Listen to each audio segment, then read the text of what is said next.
Morning, brothers and sisters. I actually don't want to say Happy Christmas or Merry Christmas or a Good New Year.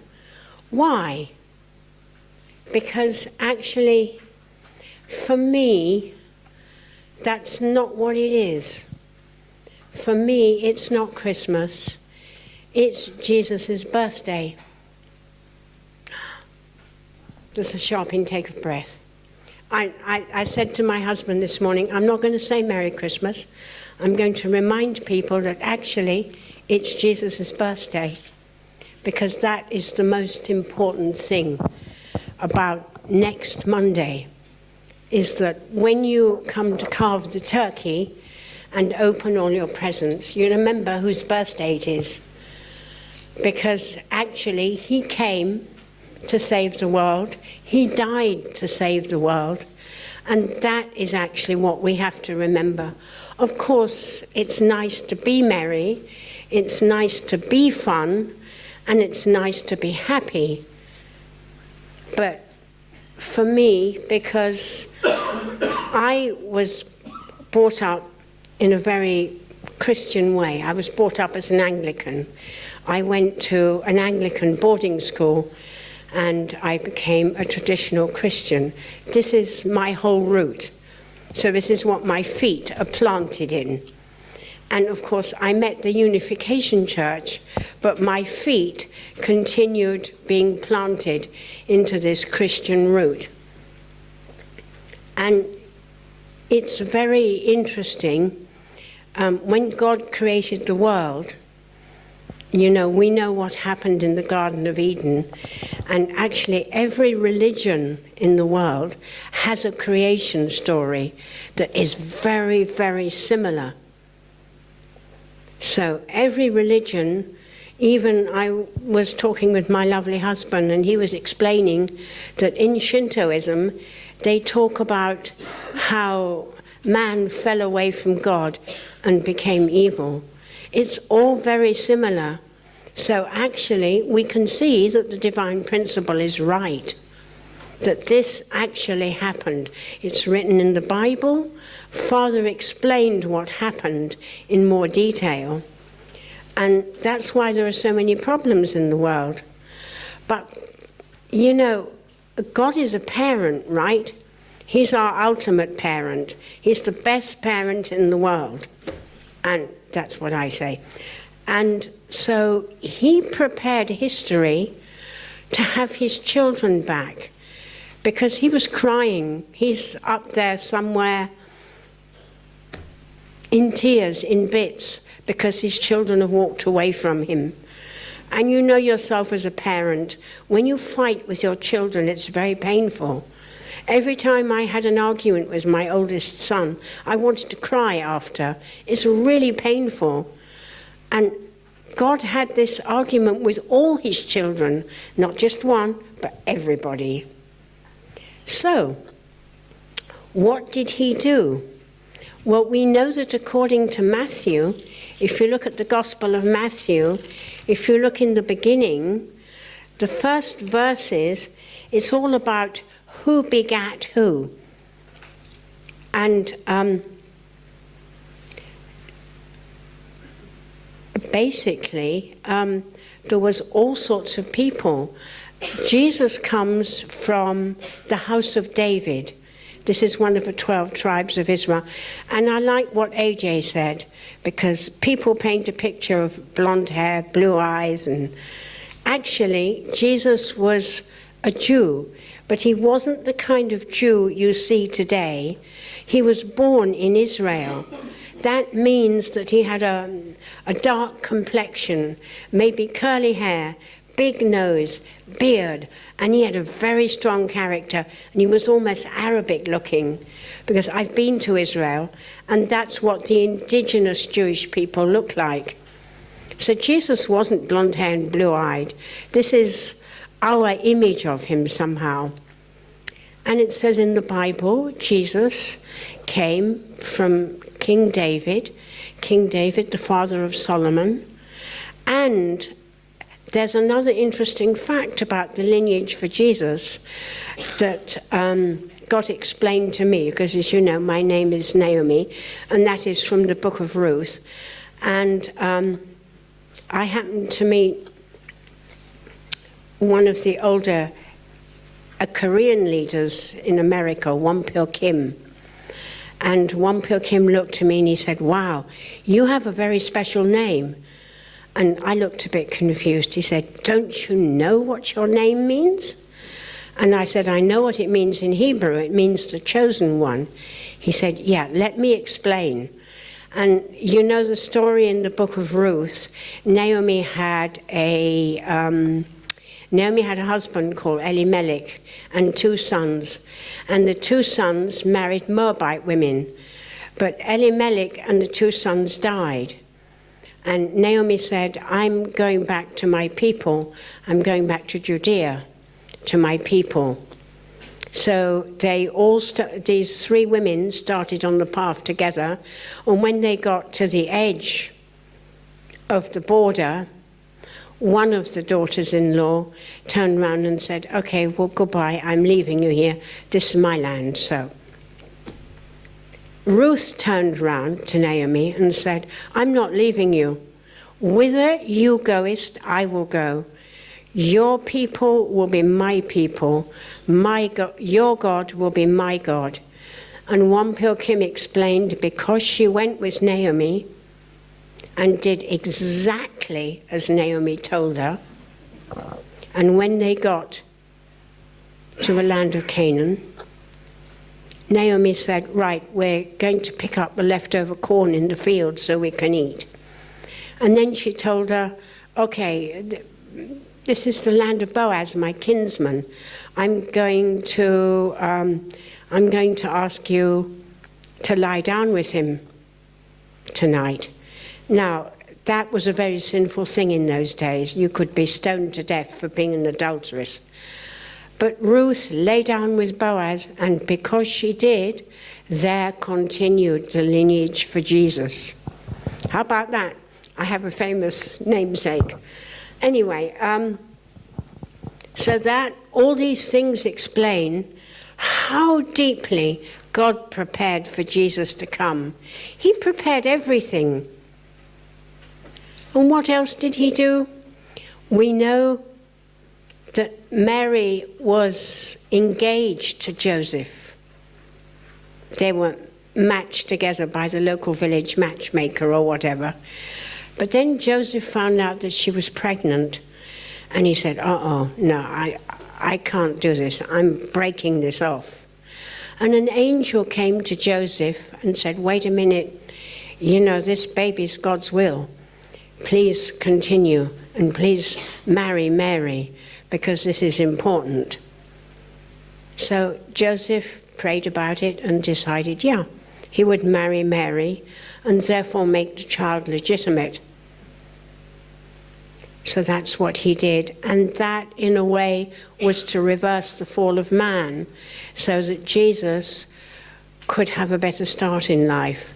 But then, as we know, they had to go to Bethlehem because Joseph had to register the whole family. And it was a long journey on a donkey. And you know, if you see donkeys in Israel, they're a particular breed of donkey, and they have a cross on their back. And it said they're descended from that original donkey that carried Mary all the way. And God gave that particular tribe of donkey a cross on its back to say thank you. So there we have Mary, and she was, according to the Bible, very heavy with child, right? She was nearly 9 months pregnant or thereabouts. And according to the book of Matthew, they knocked on so many doors asking for a place to stay, and there wasn't any room anywhere. Finally, they knocked on one door, and the farmer said, "Well, actually, I have a cow barn over there. It's not the cleanest, but you're welcome to it." And they settled there for the night. Now, you can imagine at that point how God was feeling. This is my son who's going to save the world, and he's got to be born in a cow barn.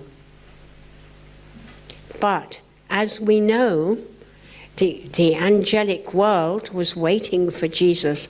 They'd already prepared many things. They appeared to shepherds. Why shepherds? Because shepherds look after a flock of sheep. They have a parental heart.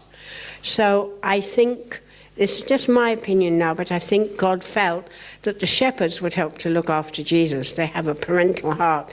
And also Jesus came even for the lowest person in the land, if you think about it. And then, of course, 3 kings. And the theory is that these 3 kings came from Persia. I don't know if you've heard that theory, because frankincense and myrrh actually occur in quite substance in Persia. They still mine them today. And also in Persia, there's one of the oldest religions in the world. Zoroastrianism started in Persia. And in the books of Zoroastrianism, it's written that 3 men went west to find the Savior.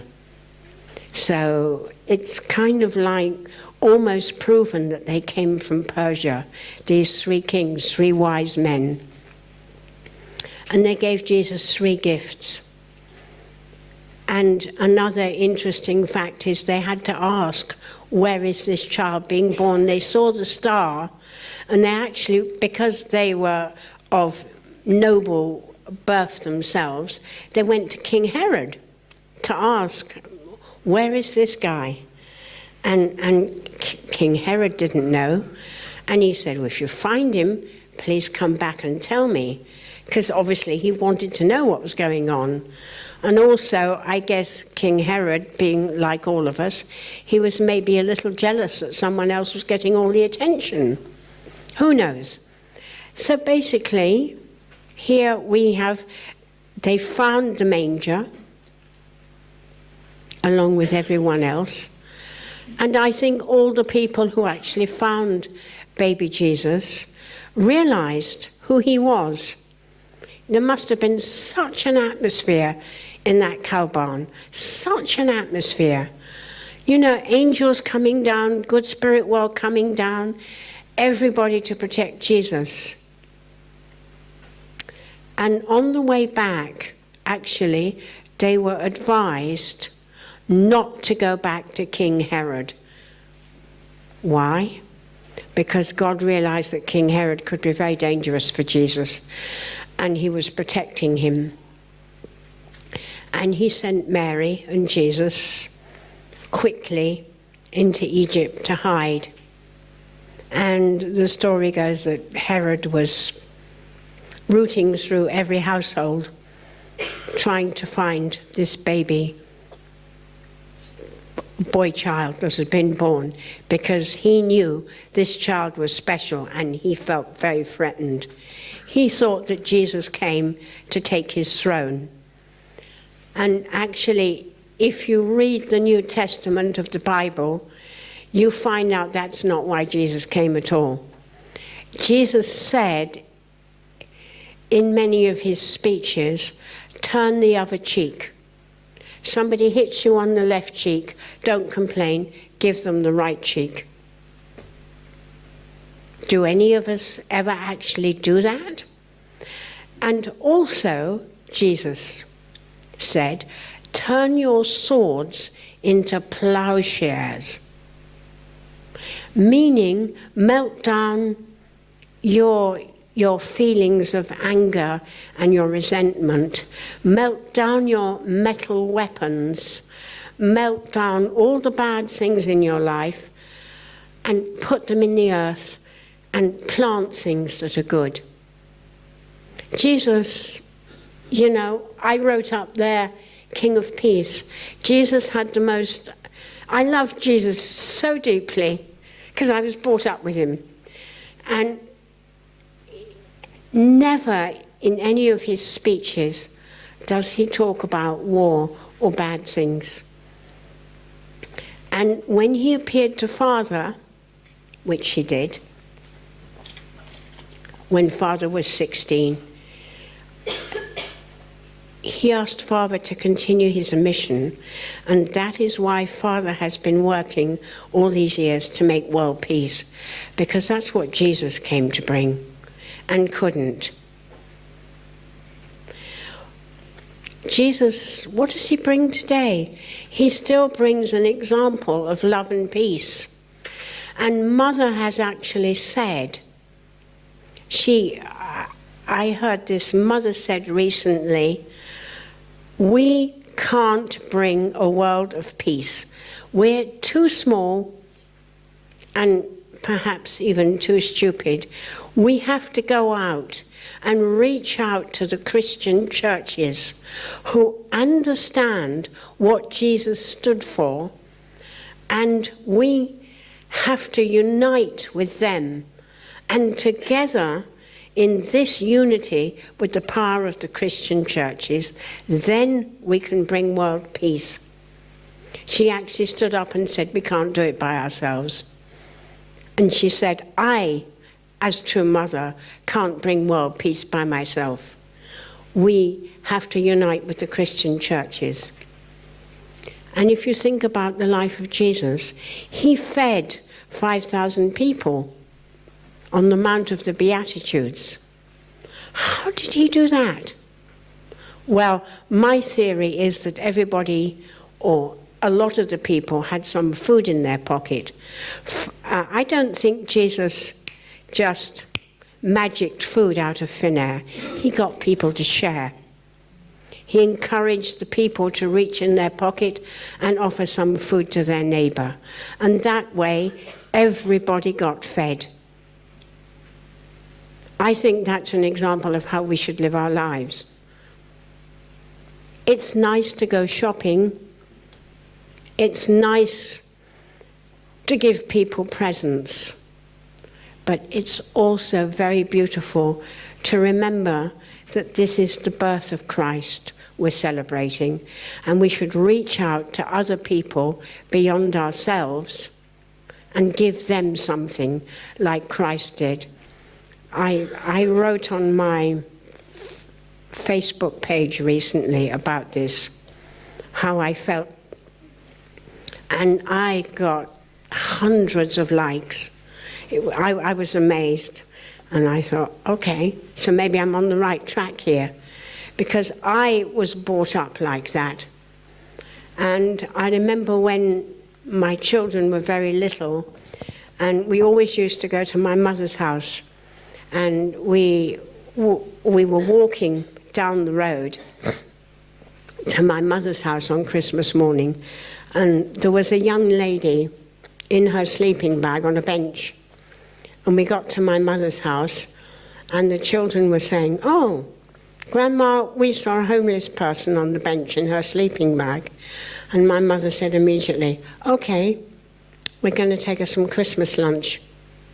And the children looked at her like, oh, okay.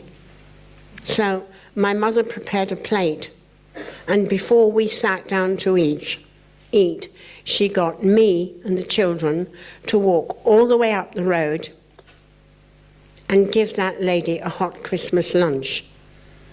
And that really moved me. That was my mother's character anyway. She took people in and fed people and loved them, and that was just her character. But I feel that's the spirit of Christmas, more than the presents, more than having a glass of wine, more than anything else. And that is what we should really focus on. And focus on why God sent Jesus. It was to bring his children back to him. And when Jesus didn't finish his mission, he went to spirit world, I think incredibly sad, really upset that he hadn't had a chance to finish. You know, before I joined the church, I used to hate Easter. Easter for me was a horrible time of year. I thought, why would God kill the one person he sent to save us? And then I heard the principle, and that was the one part of the principle that made me realize this is the truth, because God didn't mean for his son to die. And the Jewish people have been suffering ever since. So we have to remember that. And we have to remember that what we need to do at this time of year is, yes, wish Christ a happy birthday, read the Christmas message from the book of Matthew before you eat your lunch, and comfort the heart of Jesus and say, we know you didn't finish what you came to do. We will do it for you because we love you. And we have to try and live a life like Christ, because if we can, we are much better people. He didn't do, he didn't do the most amazing things, but the things he did touched people's hearts so much they changed. There was a woman being stoned for being adulterous, and this is an interesting story. I always wonder, because Jesus looked at all the people and he wrote something in the sand, and they couldn't throw any more stones. And to this day, I don't know what Jesus wrote in the sand, and I would really like to know. He wrote something so moving and so powerful and so judging in the sand, and he said, Don't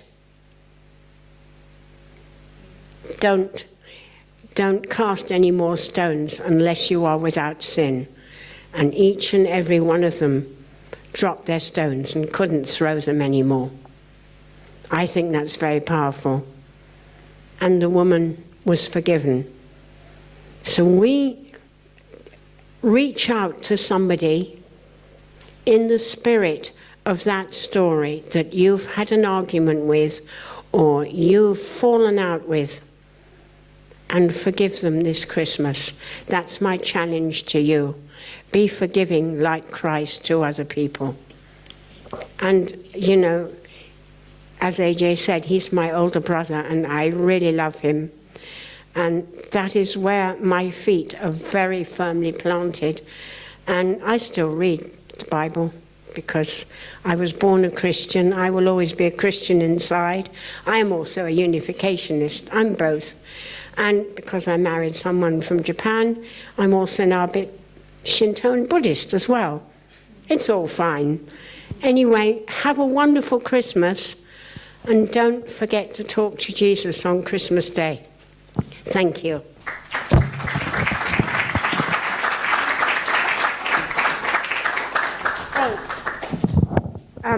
Just before the band comes up, I'd like to pray.